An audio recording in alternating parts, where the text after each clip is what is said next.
بسم الله الرحمن الرحيم. الحمد لله والصلاة والسلام على سيدنا محمد وعلى آله وأصحابه أجمعين. الحمد لله والصلاة والسلام على سيدنا محمد وعلى آله وأصحابه أجمعين. أما بعد فأعوذ بالله من الشيطان الرجيم. بسم الله الرحمن الرحيم.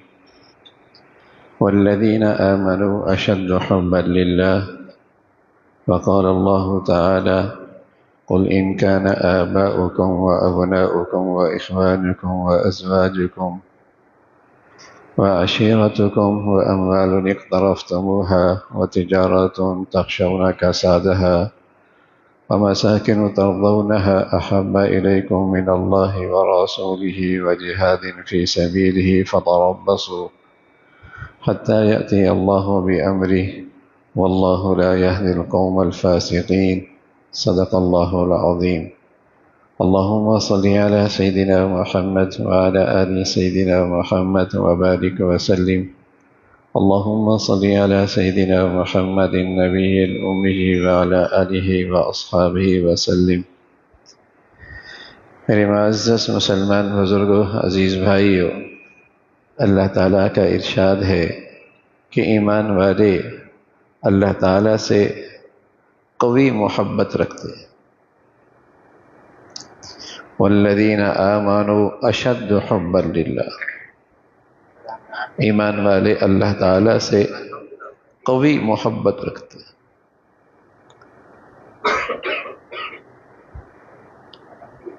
انسان اپنے ماں باپ سے بھی محبت کرتا ہے،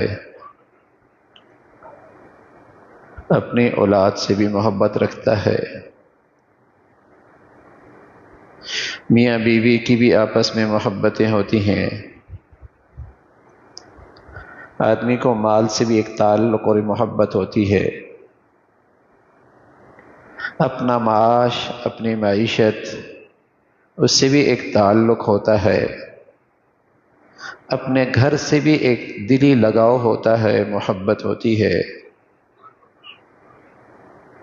ان کان آباؤکم وابناؤکم واخوانکم وازواجکم وعشیرتکم واموال اقترفتموها وتجارۃ تخشون کسادها ومساکن ترضونها. یہ ساری وہ محبت کی چیزیں ہیں جن سے انسان ایک تعلق رکھتا ہے. کوئی بری بات نہیں، کوئی بری بات نہیں. تو اللہ تعالیٰ بتا رہے کہ یہ ساری محبتیں اس وقت برائی بن جاتی ہیں، یہ اس وقت برائی بن جاتی ہیں جب اللہ کی محبت پر یہ محبتیں غالب آ جائیں.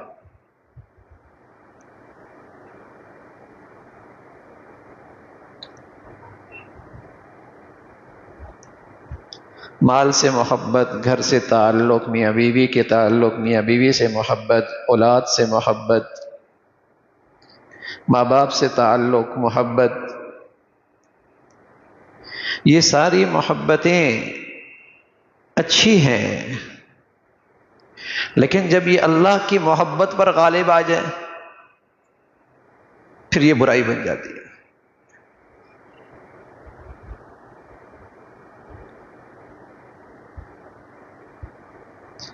آدمی اللہ کی ناراضگی سے اسی وقت تک بچ سکتا ہے جب اللہ کی محبت ان ساری محبتوں پہ غالب ہو.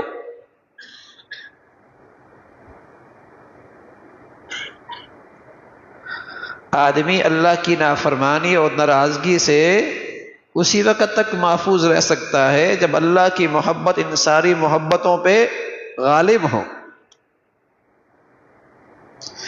اور یہ ساری محبتیں اللہ کی محبت کی خاطر ہوں.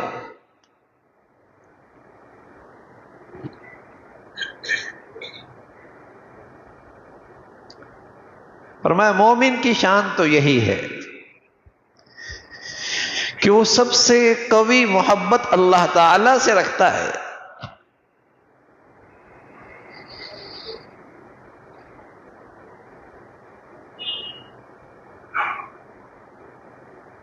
ماں باپ سے بھی زیادہ، بال بچوں سے بھی زیادہ، مال و دولت سے بھی زیادہ، گھر بار سے بھی زیادہ، اپنی معیشت سے بھی زیادہ.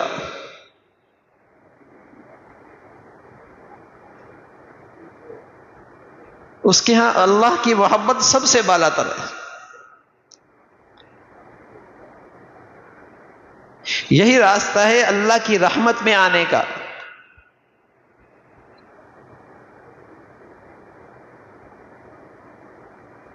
یہی راستہ ہے اللہ کی غضب اور ناراضگی سے بچنے کا.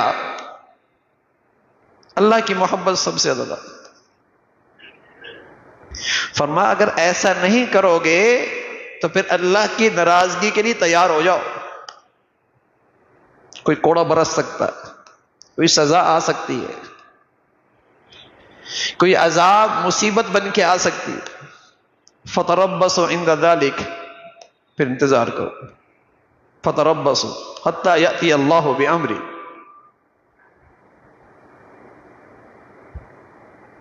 تو ایمان والا اللہ تعالی سے سب سے قوی محبت کرتے.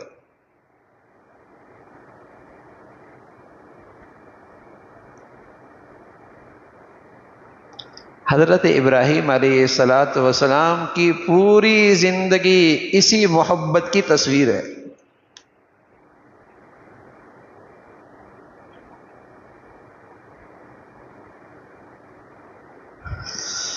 حضرت ابراہیم علیہ السلام کی پوری زندگی اسی محبت کی تصویر ہے.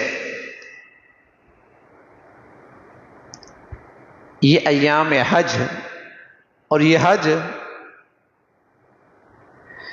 حضرت ابراہیم کی زندگی اور آپ کے اعمال کی یادگار ہے.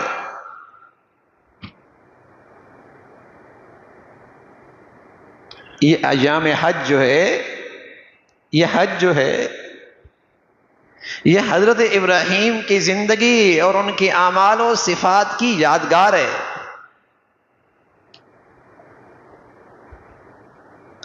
اور مسلمانوں کو تلقین کی گئی قد کانت لکم اسوۃ حسنۃ فی ابراہیم. تم حضرت ابراہیم کی زندگی سے فائدہ اٹھاؤ. تم اس ابراہیم علیہ السلام کی ان یادگاروں سے، اس محبت بری زندگی سے فائدہ اٹھاؤ اور ان کی زندگی سامنے رکھو اور اپنی زندگی کا جائزہ لو کہ ان کی محبت کا کیا انداز تھا اور آج مسلمان کہاں کھڑا ہے. قد کانت لکم اسوۃ حسنۃ فی ابراہیم والذین معہ. انہوں نے تو اللہ کی محبت میں صاف کہہ دیا جو اللہ کا نہیں وہ ہمارا بھی نہیں.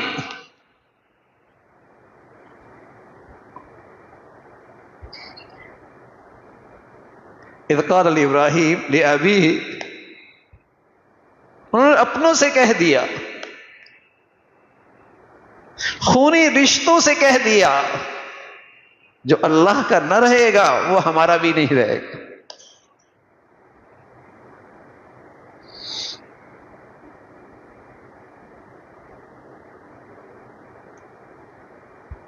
انا براء منکم ومما تعبدون من دون اللہ.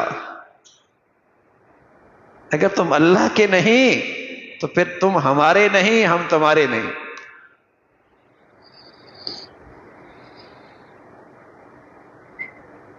اللہ کی محبت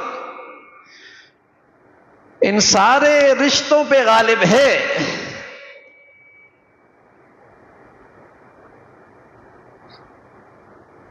مسلمان سے یہی تو مطلوب ہے، ایمان والے سے یہی محبت تو مطلوب ہے. اس کا ایمان کا تقاضا تو یہی ہے کہ محبت ایسی ہو اللہ سے.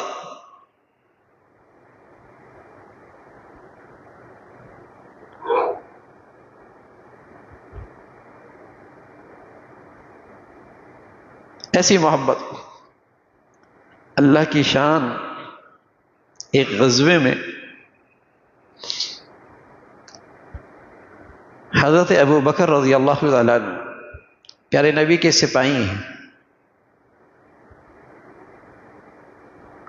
پیارے نبی کے لشکر کے سپاہی ہیں، دوسری طرف بیٹا ہے جب تک مسلمان نہیں ہوا، وہ دشمن کے لشکر میں، بعد میں اللہ نے انہیں ایمان دے دیا۔ جب ایمان لے آئے تو کہنے لگے ابا جان پتہ ہے آپ کو، آپ کئی مرتبہ میری تلوار کی زد میں آئے لیکن میں نے چھوڑ دیا۔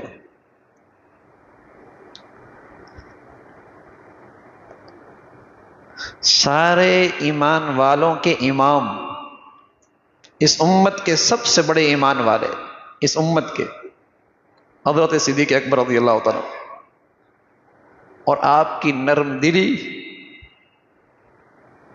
وہ بھی مشہور ہے،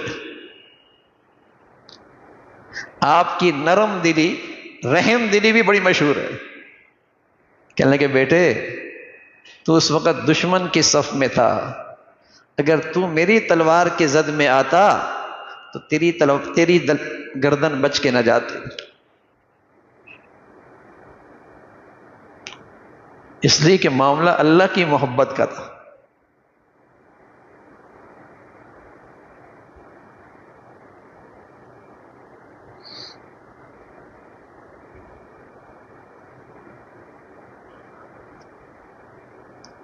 عبداللہ ابن ابی رئیس المنافقین، منافقوں کا سردار تھا، پیارے نبی کی شان میں گستاخی اور آپ کو پریشان کرنے میں کوئی موقع جانے نہیں دیتا تھا، بد زبانی بھی انتہا درجے کی۔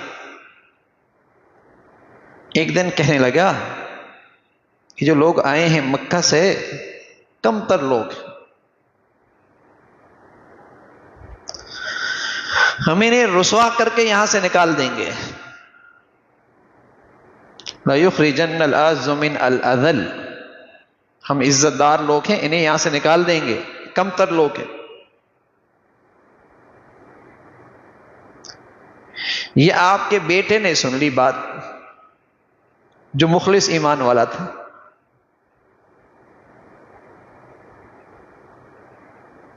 باپ باہر تھا شہر سے، تلوار لے کے کھڑا ہو گیا، بتاؤ عزت دار کون ہے؟ جب تک تم اللہ کے نبی سے اجازت نہیں لو گے آج تم مدینہ میں داخل نہیں ہو سکتے۔ اس رئیس المنافقین نے بڑا شور مچایا کہ میرا بیٹا میرا راستہ روک رہا ہے۔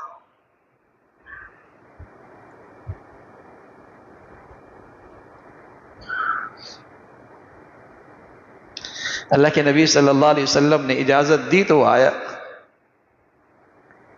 سارے رشتے اللہ کی محبت میں اب اللہ کی محبت سے کم تر ہیں۔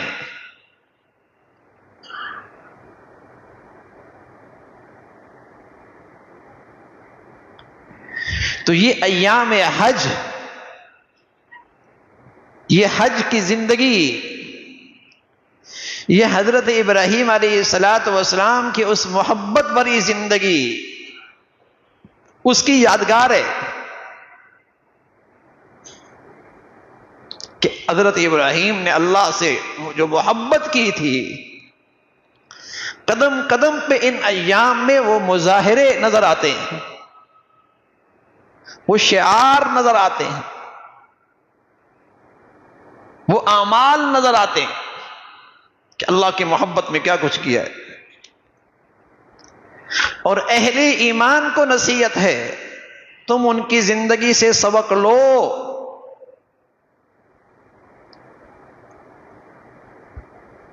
اس محبت بھری زندگی سے سبق لو، تم کہاں کھڑے ہو؟ تو یہ جو ایام حج ہیں، یہ حضرت ابراہیم علیہ السلام کی زندگی سے ایک تجدیدی تعلق، اس تعلق میں تجدید، تازگی آئے. پوری امت اسلامیہ اپنے اس تعلق میں تازگی پیدا کرتی ہے.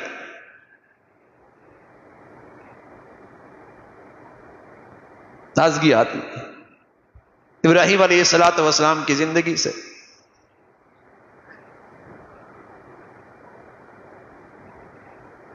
کہ کس طرح ان ماحول میں، جس ماحول میں ان کی پیدائش ہوئی، وہاں اللہ کی وحدانیت کا نام لینا مشکل تھا. وہاں اللہ تعالیٰ کی فرما برداری، اس کی تذکرے ان کے لیے مشکل تھے. اور وہ ملک بہت خوبصورت تھا، شام جیسا ملک تھا.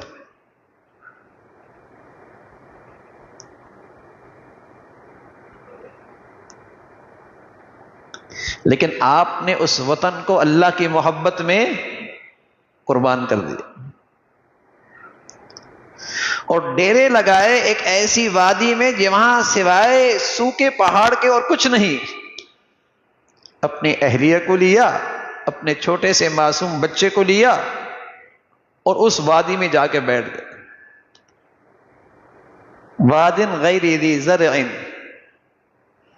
جہاں زندگی ہے، کوئی نقشہ نہیں ہے، نہ پانی ہے، نہ انسان ہے، نہ زندگی کوئی غذا ہے.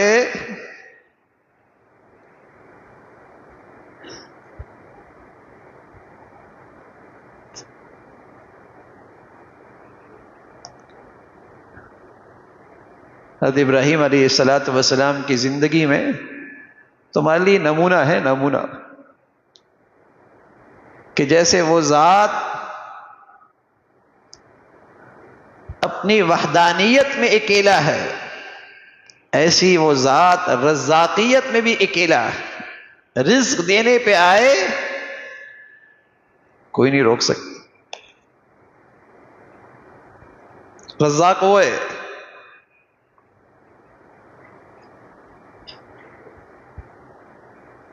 میرے نبی فرمایا کرتے تھے کہ رزق کی تاخیر تمہیں کسی گناہ میں مبتلا نہ کر دے، اس لیے کہ جب تک تمہارا لقمہ تمہیں ملے گا نہیں تم مرو گے نہیں. اور اگر تم اپنے رزق سے بھاگو گے ہوا کے دوش پہ سفر کر کے، تمہارا رزق تمہارے پیچھے بجلی پہ سفر کر کے آئے گا. لیکن اس کے لیے یقین بھی تو چاہیے، ایمان بھی تو چاہیے. ورنہ تو آج معیشت، ہر فتنہ معاش اور معیشت کی سواری پہ سوار ہو کے آ رہا ہے.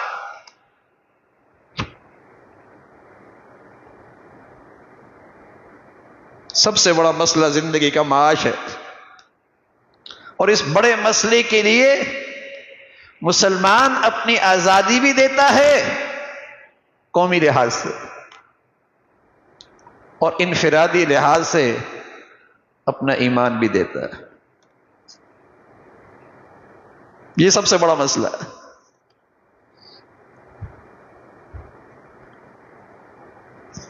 تو حضرت ابراہیم علیہ السلام کی زندگی میں تمہارے لیے نمونہ ہے، سبق ہے کہ اللہ کی محبت کی خاطر اپنا سرسبز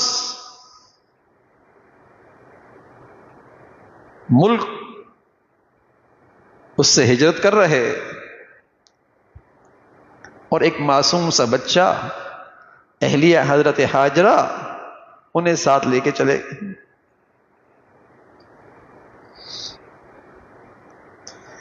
اور اللہ کا حکم یہ ہے کہ انہیں چھوڑ دو، خود وہاں سے واپس آ جاؤ.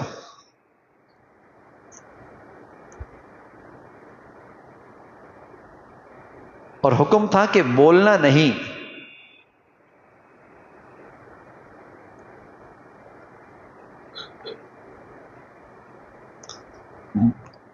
کھجوریں تھیلے میں، چمڑے کی مشکیزے میں پانی کتنے دن تک چلے گا؟ جب چھوڑ کے جانے لگے تو اہلیہ نے پوچھا یہاں کیسے چھوڑ کے جا رہے؟ خاموشی. پھر سوال ہوا، پھر خاموشی. تیسری مرتبہ اہلیہ کہنے لگی اللہ کا حکم ہے، اللہ امرک، اللہ نے حکم دیا ہے. تو ابراہیم علیہ السلام نے سر ہلا کے فرمایا کہ ہاں اللہ کا حکم ہے.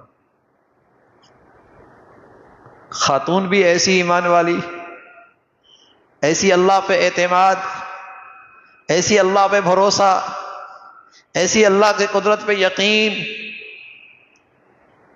تو فوراً کہنے لگی اذا لا یضیعنی، اگر تم اللہ کے حکم پورا کر رہے ہو تو پھر اللہ ہمیں ضائع نہیں کرے گا.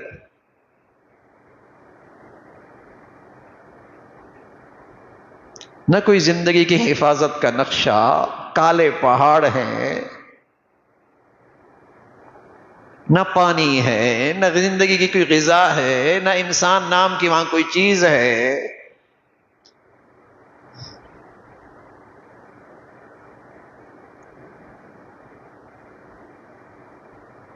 اذا لا یضیعنی، اللہ تعالی ہمیں ضائع نہیں کریں گے. حضرت ابراہیم کی زندگی میں تمہارے لیے سبق ہے. اللہ کریم کہہ رہے قد کانت لکم اسوۃ حسنۃ فی ابراہیم، نمونہ ہے کہ اس گھرانے کو کیسے اللہ پہ اعتماد، کیسا یقین، کیسا اللہ کی ذات پہ توکل، بھروسہ. اور وہی ہوا جو نظر آ رہا تھا، کھجوری بھی ختم ہو گئی، پانی بھی ختم ہو گیا. اب بچہ روتا ہے، تو جب بچہ روتا ہے تو ماں کا دل بیٹھ جایا کرتا ہے. آدمی اپنی تکلیف برداشت کر لیتا ہے، اولاد کی تکلیف برداشت نہیں ہوتی، اس کی بھوک پیاس برداشت نہیں ہوتی. اب یہ بے اختیار ایک پہاڑی پہ چڑھتی ہے اور بے اختیار دوسری پہاڑی کی طرف دوڑتی ہے. شاید کوئی یہاں سے قافلہ نظر آئے، شاید کوئی وہاں سے قافلہ نظر آئے، بے اختیار دوڑتی ہے. اور اس دوڑتے دوڑتے میں 7 چکر لگا لیے.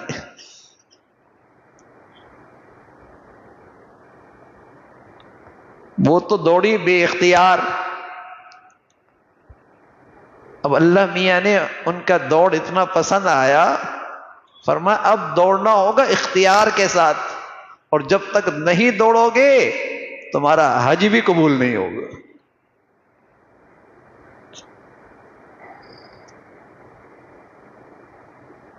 تمہارا حج بھی قبول نہیں ہوگا.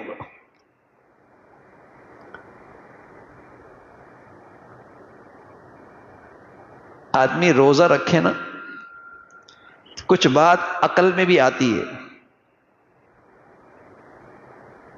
کہ اس سے آدمی کا نفس قابو میں آ جاتا ہے. جب نفس عقل میں کوئی چیز آ جائے اس کا نفع، تو طبیعت بھی اس کی طرف مائل ہوتی ہے.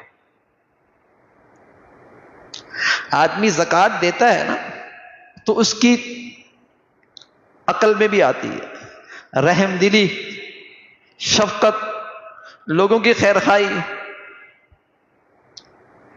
آدمی اپنے معبود برحق کے سامنے جب سجدہ کرتا ہے ایک سکون ملتا ہے. نماز میں بھی کوئی بات سمجھ میں آتی ہے، لیکن حج میں کوئی چیز سمجھ میں نہیں آتی. اس میں نہ تو نفس کے لیے کوئی حصہ ہے، نہ عقل کے لیے کوئی حصہ ہے. دوڑو میاں، اور پھر دوڑو، اور پھر دوڑو، اور پھر دوڑو، اور دوڑتے ہی رہو. عقل میں اس کا کوئی نفع سمجھ میں نہیں آتا،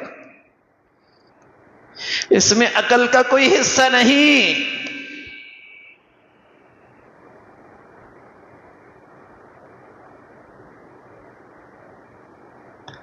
اور یہی عبادت کی وہ اعلیٰ شکل ہے کہ نفس کی لذت بھی نہیں، عقل کا بھی اس میں حصہ نہیں، لیکن یہ پھر بھی اللہ کا حکم پورا کر رہا، اس لیے کہ یہ حکم کا بندہ ہے، عقل کا بندہ نہیں ہے۔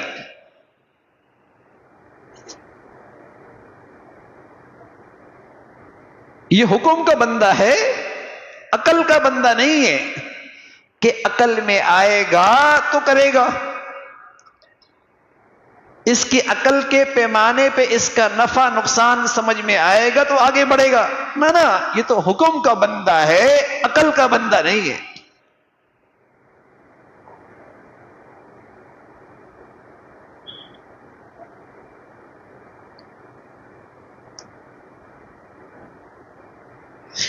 یہی حال رمی میں ہے۔ جب اللہ کی محبت میں اپنے محبوب بیٹے کے گردن پہ چھری رکھنے لگے، اللہ کی محبت میں اپنے محبوب بیٹے کے گردن پہ چھری رکھنے لگے، کون؟ حضرت ابراہیم علیہ السلام، اور اس وقت تک چھری نہیں ہٹائی جب تک کہ اللہ تعالی نے آپ کے صدق، آپ کے خلوص اور قربانی دیکھ نہ لی، اس وقت تک بچے کے گردن سے چھری نہ ہٹائی، ذبح کرنے لگے۔ کہنا آسان ہے بھائی، والذین آمنوا اشد حبا للہ، ایمان والا سب سے قوی محبت اللہ سے رکھتا ہے۔ اولاد سے محبت تو اللہ کی خاطر تھی، جب اللہ کی محبت کہہ رہی ہے کہ بچے کی محبت پر چھری چلا دو، چلا دوں گا۔ جب اللہ کی محبت کہہ رہی ہے بیٹے کی محبت پہ چھری چلا دو، تو محبت میں سچے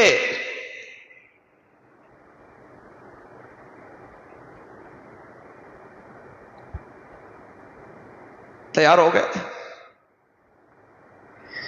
تو اس حکم کی تعمیل جب کرنے لگے تو شیطان آیا روکنے کے لیے، وسوسہ ڈالنے کے لیے۔ آپ نے کنکریاں اٹھائیں اور اسے رسوا کیا کہ تو اللہ کے حکم میں رکاوٹ بنتا ہے۔ کنکریاں ماری، 1 2 3 7 کنکریاں ماری، پھر آگے نمودار ہوا، پھر کنکریاں ماری، پھر آگے نمودار ہوا، پھر کنکریاں ماری۔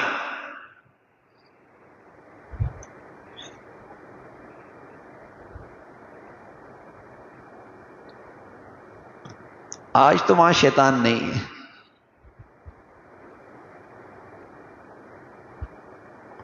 لیکن اگر یہ خیال آ رہا ہے کہ پھر میں کنکریاں کیوں مار رہا ہوں، پھر میں کنکریاں کیوں ماروں، تو یہ شیطان، یہ خیال بھی شیطان کی طرف سے۔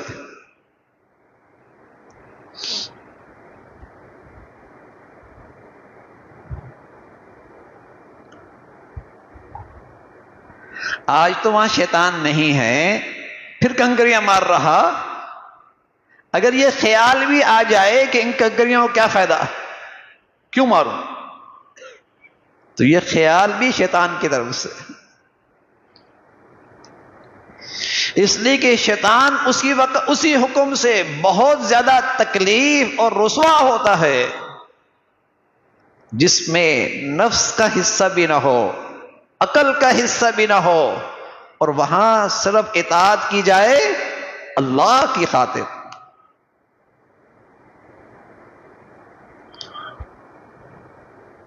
اور وہاں غریب، امیر، پڑھا لکھا، کم پڑھا لکھا، پورے حجاج کیا کر رہے ہیں؟ کنکریاں مار۔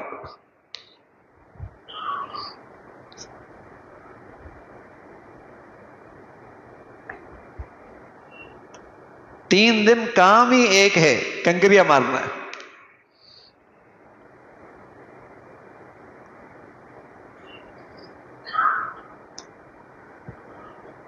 تو اللہ کی محبت میں کر رہا ہے نا، حکم کا بندہ ہے نا، محبوب نے کہا ہے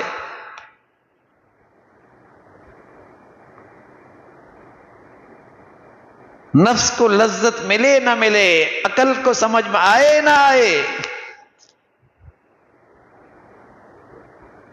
لیکن جس کی محبت لے کے کھڑا ہے اس کا حکم بڑا ہے، اس کا حکم سب سے بڑھ کر ہے۔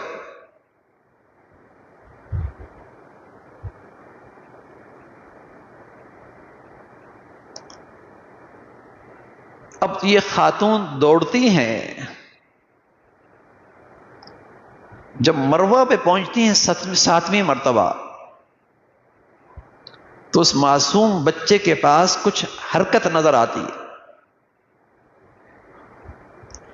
کچھ پرندے، کچھ حرکت، واپس اپنے بچے کے پاس آتی۔ اب تک تو پانی تلاش کر رہی تھی، کبھی اس پہاڑی پہ کبھی اس پہاڑی پہ۔ اب جب بچے کے پاس آتی ہیں تو کیا دیکھتی ہیں کہ بچے کی پاؤں جہاں گھسٹ رہا ہے وہاں سے پانی ابل رہا ہے۔ آپ اس پانی کو روکنے کے لیے سائڈوں میں بنیر بناتی ہیں مٹی کی، اور ساتھ کہتی ہیں زم زم زم، رک جا رک جا رک جا۔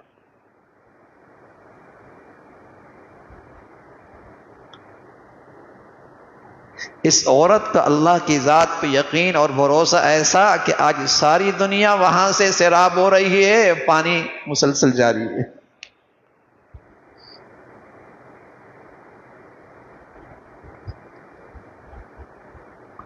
رزاق اللہ،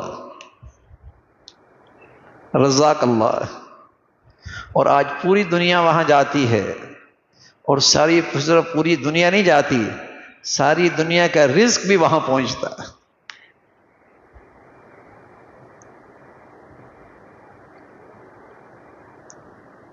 ساری دنیا کا رزق بھی وہاں پہنچتا ہے۔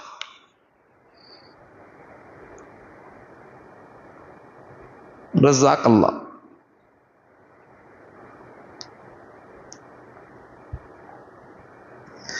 تو اللہ کی محبت میں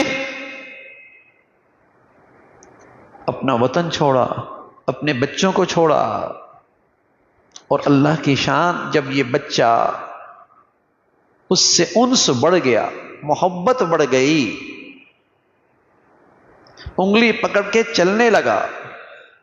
یہی وہ عمر ہوتی ہے جب بچہ دوڑ کے گود میں آتا ہے، کبھی کندھے پہ اٹھایا جاتا ہے، کبھی سینے سے لگایا جاتا ہے، اس سے محبت کا اظہار کیا جاتا ہے۔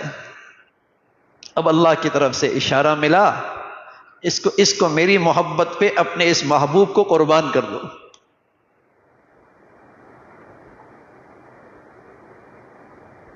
ایام حج کے جتنے اعمال ہیں ان میں ایک بڑی یادگار قربانی ہے، اس کی بنیاد یہی یادگار ہے۔ اشارہ ملا بیٹے کو ذبح کر دو۔ محبت میں پھر سوال نہیں ہوتے۔ جب عظمت اللہ کی نہ رہے نا، اور محبت سے دل خالی ہو جائیں، تو پھر تو جانور کی قربانی بھی آج سمجھ میں نہیں آتی۔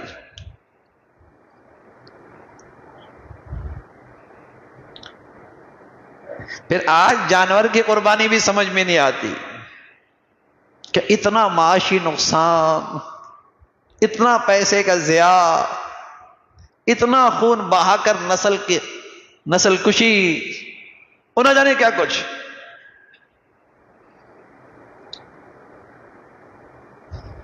جب دل محبت سے خالی ہوں اور قربانی کی روح سے اور اس کی حقیقت سے ناواقف ہوں، تو پھر اس قسم کے سوال اٹھتے ہیں۔ قربانی کی تو روح ہی یہی ہے کہ نہ اس میں عقل کا حصہ ہے نہ اس میں کچھ اور حصہ ہے، یہ اللہ کی اطاعت میں کیا جا رہا۔ اللہ کے حکم، اللہ کا بندہ تو اللہ کے حکم کا بندہ ہے، اس کا تو سب سے بڑا نفع یہ ہے کہ اللہ کا حکم پورا ہو رہا، اللہ کی فرما برداری ہو رہی ہے، میری تو کامیابی اسی میں ہے۔ لیکن یہ مادہ پرستی کا دور ہے، جب تک مادیت کا نفع سمجھ میں نہ آئے، عقل میں اس کو حصہ نہ ملے، اس وقت تک اس کے اندر کشش نہیں پیدا ہوتی، شوق نہیں پیدا ہوتا، رغبت نہیں ہوتی۔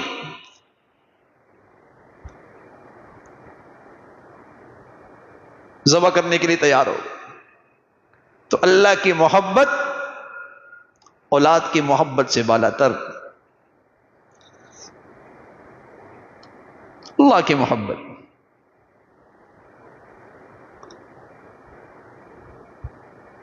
تو یہ قربانی بھی اسی کی یادگار ہے، یہ حج کے اعمال بھی حضرت ابراہیم علیہ الصلوۃ والسلام کی یادگار ہے۔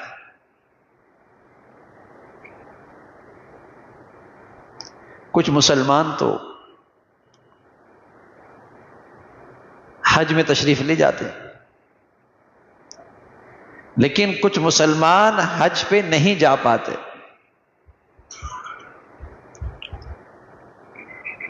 تو فرمایا تم بھی ان حجاج کی اس یادگاری میں شامل ہو سکتے ہو کہ جیسے ان پر احرام کی حالت میں کچھ پابندیاں ہوتی ہیں، بال نہیں کاٹنے، ناخن نہیں کاٹنے، اگر تم ان حجاج کی ان دنوں کے اندر مشابہت اختیار کرو گے جو ان پہ رحمت برس رہی ہے، تم بھی اس سے محروم نہیں ہوگے۔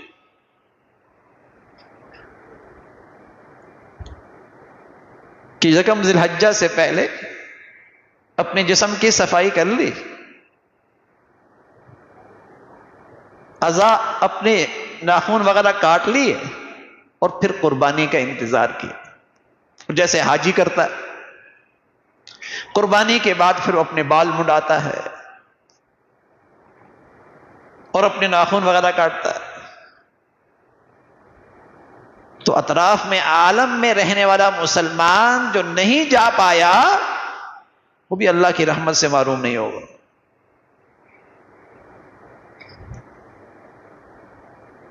اور پھر ان دنوں کی بڑی فضیلت فرمائی، راتوں کی عبادت، دن کا روزہ، اگر 10 دن نہ کر سکے عرفہ کا دن کا روزہ رکھ لے، اس رات عبادت کر لے، اللہ کی رضا کے بڑے فیصلے ہیں۔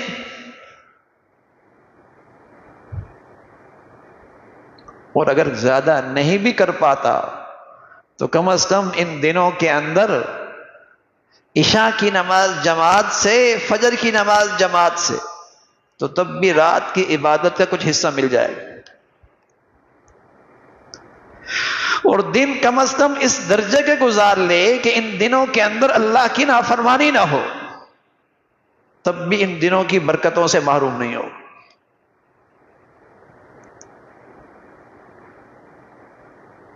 حج رمضان کے بعد اہل ایمان کے لیے نیکیوں کا یہ سب سے بڑا سیزن ہے۔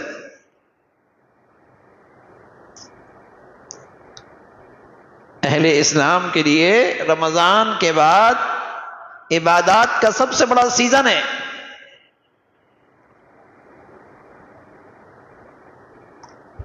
پھر 5 دن ایام تشریق کے ہوتے ہیں،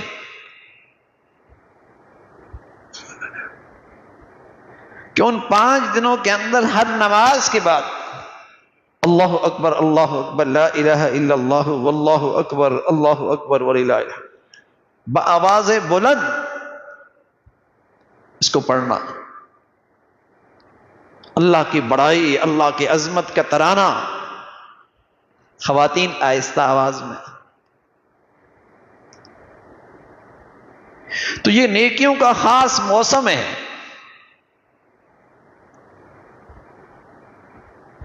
خاص موسم ہے۔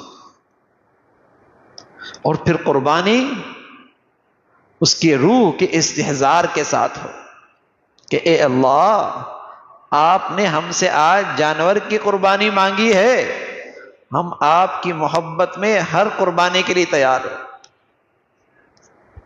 وہی ابراہیم علیہ السلام کی محبت کا اظہار، اس کی تازگی، اے اللہ آپ کی محبت میں جو چاہیں گے ہم قربان کریں گے۔ ان صلاتی ونسکی ومحیای ومماتی للہ رب العالمین۔ نماز بڑھیا عبادت ہے، قربانی بھی بڑھیا عبادت ہے، لیکن ایک مسلمان سے مطلوب یہ ہے کہ اس کی زندگی اور موت سب اللہ کی خاطر، اس کا جینا بھی اللہ کے لیے، موت بھی اللہ کے لیے۔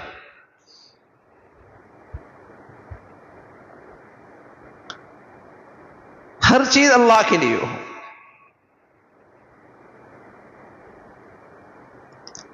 تو قربانی ذوق شوق سے ہو، ذوق شوق سے،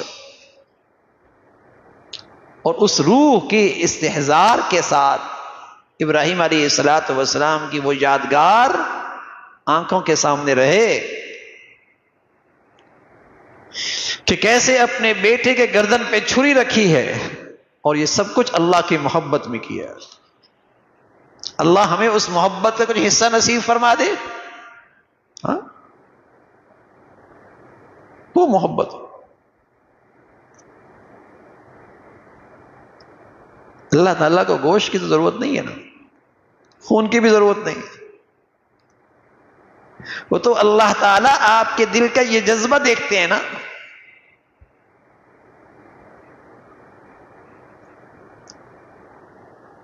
بہت ساری عبادتیں ایسی ہیں جو پورے سال میں ادا ہو سکتی ہیں، جب چاہیں آپ صدقہ دے دیں، جب چاہیں آپ نفل پڑھ لیں، جب چاہیں آپ روزہ رکھ لیں، جب چاہیں آپ عمرہ کر لیں، لیکن قربانی صرف ان 3 دنوں میں ہوتی ہے۔ اور کیا ملتا ہے؟ قربانی کے ہر بال کے بدلے میں تمہارے جسم کا ہر بال جہنم سے محفوظ ہو جاتا ہے۔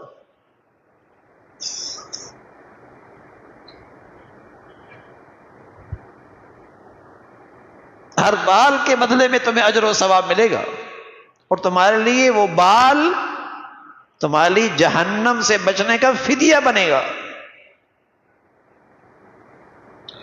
تو بہت خوش دلی کے ساتھ قربانیاں۔ پیارے نبی صلی اللہ علیہ وسلم نے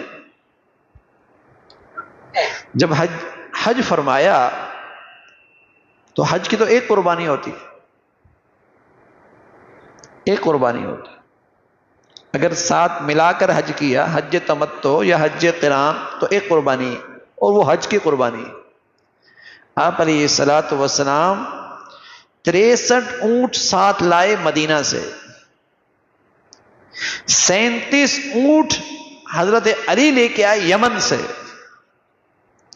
63 اونٹ آپ نے اللہ کے راستے میں قربان کی،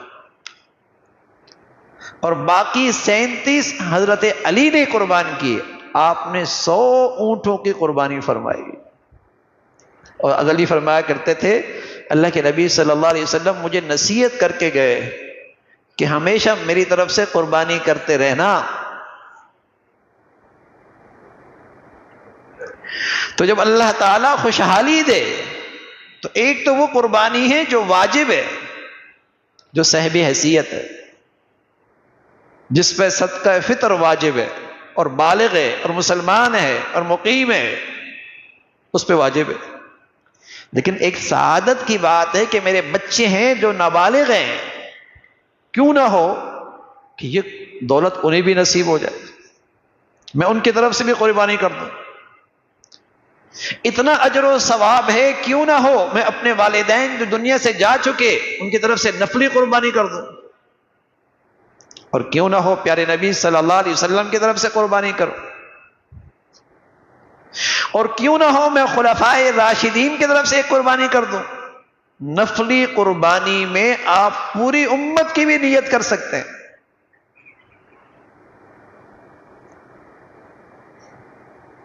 جب آپ علیہ الصلوۃ والسلام اپنی امت کی طرف سے قربانی کرتے تھے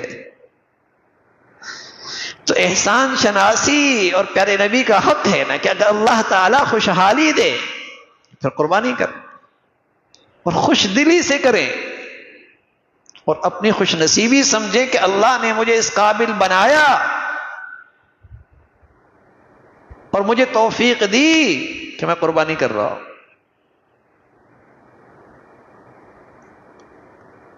اور حضرت ابراہیم علیہ الصلوۃ والسلام کی اس یادگار کو سامنے رکھیں.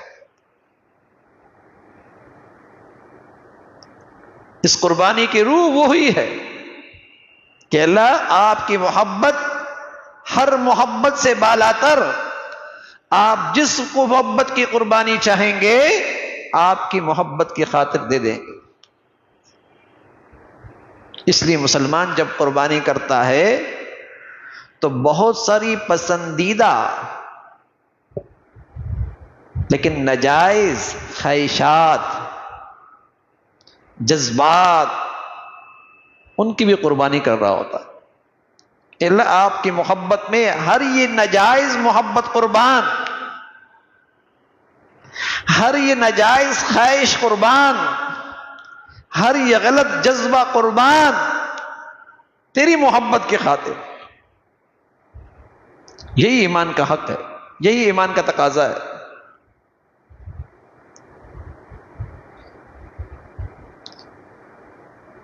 اور پھر ان ایام کی ساری عبادات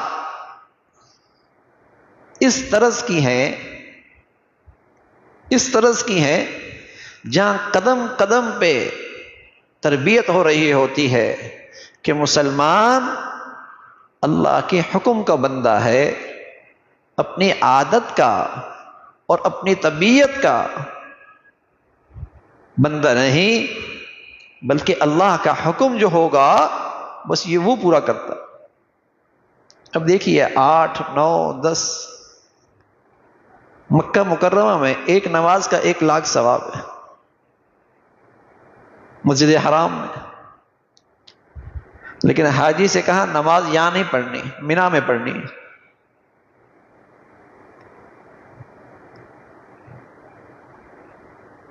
ابھی وہاں آرام ہوا نہیں، پھر کہہ دیا یہاں سے سفر کرنا ہے، عرفات جانا ہے. ابھی رات ہوئی نہیں، کہا یہاں سے پھر چلنا ہے. کہیں خیمے لگ رہے ہیں، کہیں اٹھائے جا رہے ہیں، کہیں ٹھہرایا جا رہا ہے، کہیں سفر پہ کھڑا کیا جا رہا ہے. اب اس نے ساری زندگی نماز وقت پہ پڑھی ہے، وقت پہ نماز پڑھی ہے، لیکن عرفات میں اس سے کہا مغرب کی نماز وقت پہ نہیں پڑھنی، عشاء کے ساتھ ملا کے پڑھنی.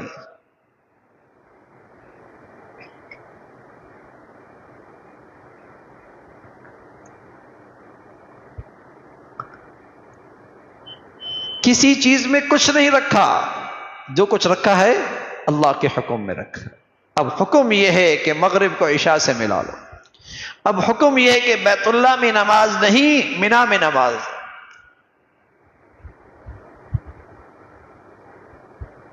حکم کی تعمیل کرنی. یہ اللہ کا بندہ ہے، یہ حکم کا بندہ ہے، یہ اپنے نفس کا، اپنی طبیعت کا، اپنے عادت کا بندہ نہیں. قدم قدم پہ ان دنوں کے اندر یہ تربیت ہو رہی ہوتی کہ تمہیں اللہ سے محبت کا دعویٰ ہے اور تمہیں اللہ کی بندگی کا دعویٰ ہے، تو پھر اس میں اپنے نفس اور عقل کا حصہ کیوں تلاش کرتے ہو؟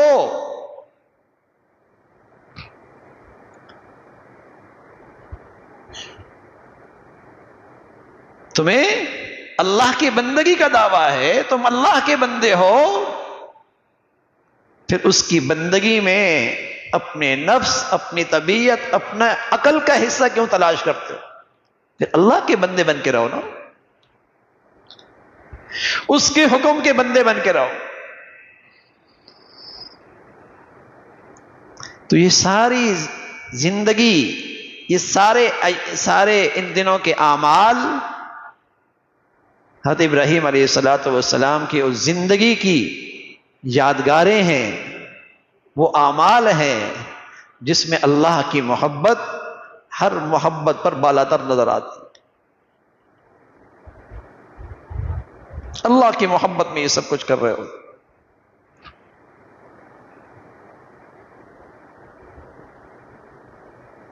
حضرت ابراہیم علیہ السلام نے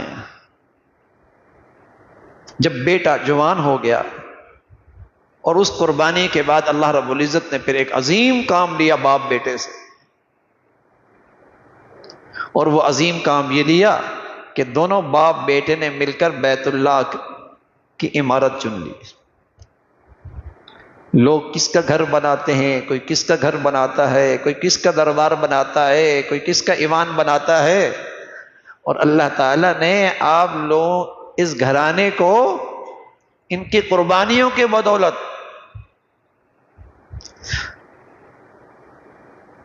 اور اس محبت میں سچائی اور خلوص اور قربانی میں سچائی کی وجہ سے اللہ نے اتنا بڑا کام لیا کہ اپنے دربار کے لیے ان کا انتخاب فرمایا۔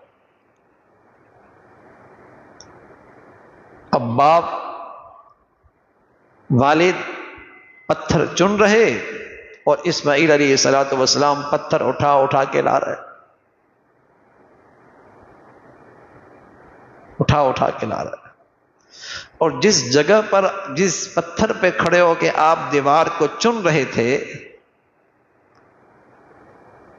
اللہ تعالیٰ نے اس کو آپ کے لیے معجزہ بنا دیا کہ دیوار اوپر ہو رہی تو وہ پتھر بھی سیڑھی کی طرح اوپر ہو رہا۔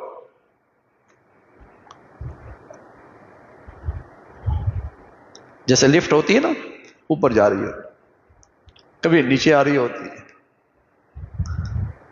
اسی طرح اس پتھر کے اندر اللہ نے یہ صلاحیت پیدا کر دی، جب آپ کو اوپر کی ضرورت پڑتی تو وہ اوپر ہو جاتا، جب نیچے کی ضرورت پڑتی وہ نیچے ہو جاتا۔ آج بھی مسلمان جب طواف کر لیتے ہیں تو مقام ابراہیم پہ 2 رکعت نفل، اور اس پتھر پہ آپ کے نشانات بھی موجود ہیں۔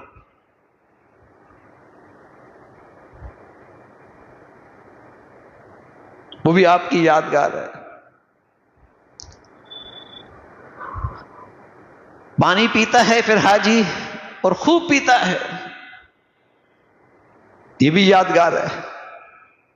اور اللہ کے نبی صلی اللہ علیہ وسلم فرمایا کرتے تھے ماء زمزم لما شرب له، اگر یقین سے پیا جائے نا، جو اللہ کے نبی نے جن چیزوں میں نفع بتایا ہے وہ نفع تو یقینی ہے، لیکن ہر آدمی اس سے فائدہ اتنا ہی اٹھائے گا جتنا اس کا یقین ہوگا۔ فرمایا ماء زمزم لما شرب له، زمزم کا پانی ہر اس مقصد کے لیے مفید ہے جس مقصد کے لیے اسے پیا جائے۔ ایسے ایسے واقعات ہیں، مطاف میں گر گیا، زخمی ہو گیا، اور زخمی پہ کون پانی لگاتا ہے؟ اس نے پانی لگایا، ٹھیک ہو گیا۔ بس اوقات آدمی دیہاتی ہوتا ہے لیکن اسے اللہ کی باتوں پہ یقین بہت ہوتا ہے، اسے نبی کی باتوں پہ ایمان بہت ہوتا ہے۔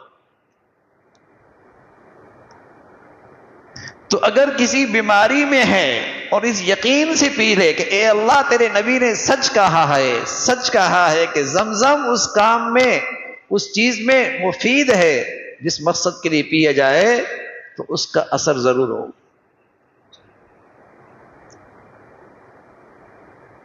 تو ان دنوں میں حضرت ابراہیم علیہ السلام کے اعمال کی یادگار ہے، اور وہ مکان ایسا ہے جس مکان پر آج پوری دنیا کے عشاق یوں کھچ کھچ کے آ رہے ہیں جیسے مقناطیسیت بیت اللہ میں لگی ہے اور سب کو وہ کھینچ رہا ہے۔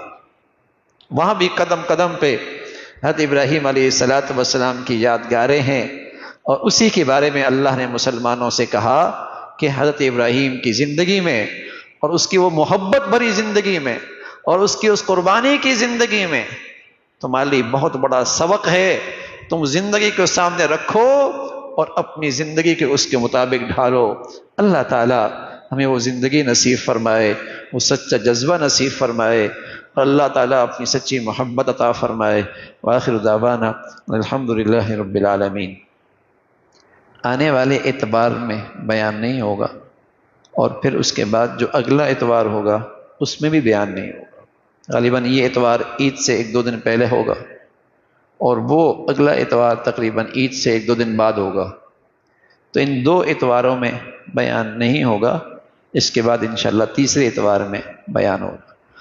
اللہم لک الحمد کلو ولک الشکر کلو، اللہم لک الحمد کلو ولک الشکر کلو، اللہم اعنا علی ذکرک و شکرک و حسن عبادتک، اللہم اعنا علی ذکرک و شکرک و حسن عبادتک، سبحان اللہ و بحمدہ سبحان اللہ العظیم، وعدد خلقہ وزنۃ عرشہ ورضا نفسہ ومداد کلماتہ، اللہم لا نحصی ثناء علیک انت کما اثنیت علی نفسک۔ یا ارحم الراحمین، جو کچھ کہا سنا عمل کی توفیق نصیب فرما، ایمان والی، عافیت والی، صحت والی زندگی عطا فرما۔ اے مولا کریم، اپنے پسند کا جینا نصیب فرما، کلمے والی موت نصیب فرما، بری زندگی سے، بری موت سے، برے حالات سے محفوظ فرما۔ یا ارحم الراحمین، ہمیں ان دنوں کی قدردانی نصیب فرما، عبادات کا ذوق شوق نصیب فرما، خصوصیت کے ساتھ ان دنوں کے اندر اے مولا تقوی والی زندگی نصیب فرما۔ اے مولا کریم، اپنی فرما برداری میں ترقی نصیب فرما، ہر قسم کی غفلتوں سے، گناہوں سے ہم سب کو محفوظ فرما، ہمیں اپنے گھروں میں اے مولا عبادت کا ماحول نصیب فرما، ہمارے بچے بچیوں میں عبادت کا ذوق شوق نصیب فرما۔ یا ارحم الراحمین، اپنے فضل سے جیسے آپ چاہتے ہیں ان کیفیات کے ساتھ ان دنوں کی جو عبادات ہیں اور تیرے احکامات کی تعمیل ہے، وہ صفات، وہ کیفیات، وہ خلوص ہم سب کو نصیب فرما۔ یا ارحم الراحمین، اپنے فضل سے، اپنے کرم سے ان دنوں کی جو برکتیں ہیں اور جو رحمتیں ہیں ہم سب کو نصیب فرما۔ یا ارحم الراحمین، ہمارے بچے بچیوں کو بھی نیکی کی توفیق نصیب فرما، بری زندگی سے، بری موت سے، برے حالات سے محفوظ فرما۔ تمام حاضرین حاضرات کی، سامعین سامعات کی تمام جائز حاجات کو پورا فرما، مشکلات کو آسان فرما، پریشانیوں کو ختم فرما، بری زندگی سے محفوظ فرما۔ اے مولا کریم، اپنے فضل سے ہمیشہ حلال عطا فرما، برکت والا عطا فرما، حرام سے محفوظ فرما، زمینی آسمانی آفات سے محفوظ فرما، نعمتوں والی زندگی عطا فرما، حق شناسی عطا فرما، شکر گزاری عطا فرما، اور اپنی نعمتوں میں ہمیشہ اپنی فرما برداری عطا فرما۔ اے مولا کریم، ہمارے بچے بچیوں کو ہماری آنکھوں کی ٹھنڈک بنا، صدقہ جاریہ بنا، اولادوں کی آزمائشوں سے محفوظ فرما۔ یا ارحم الراحمین، ہمیں اپنے بڑوں کے لیے صدقہ جاریہ بنا، ان کے لیے راحت کا ذریعہ بنا، ہماری اولادوں کو ہمارے لیے صدقہ جاریہ اور سکون کا ذریعہ بنا۔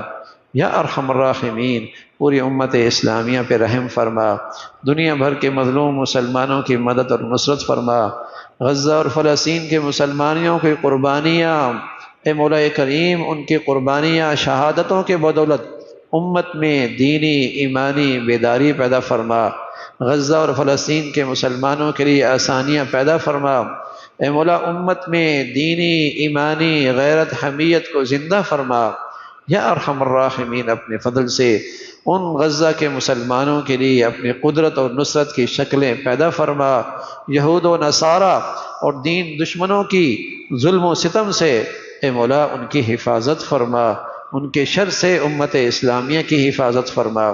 یا ارحم الراحمین، دین کی خدمت کی جتنی شکلیں ہیں جو تیرے ہاں مقبول ہیں سبھی کی حفاظت فرما، کام کرنے والوں کی مدد اور نصرت فرما، ہمارے ملک کو سلامتی عطا فرما، یا نیکی کی اور خیر کی اور تعمیر کی قوتوں کو غلبہ نصیب فرما، تخریب کی اور بے دینی اور فحاشی کی قوتوں کو ختم فرما۔ یا ارحم الراحمین، ہمارے ملک کو استحکام عطا فرما، یا ایمان ہدایت کی فضاؤں کو عام فرما، جو مسلمانوں میں بے دینی کو اور نفرتوں کو فروغ دے رہے ان کے شر سے مسلمانوں کی حفاظت فرما۔ ربنا تقبل منا انک انت السمیع العلیم، ربنا تقبل منا انک انت السمیع العلیم، وتب علینا إنك أنت التواب الرحيم. وصلى الله على سيدنا محمد وعلى آله وأصحابه أجمعين.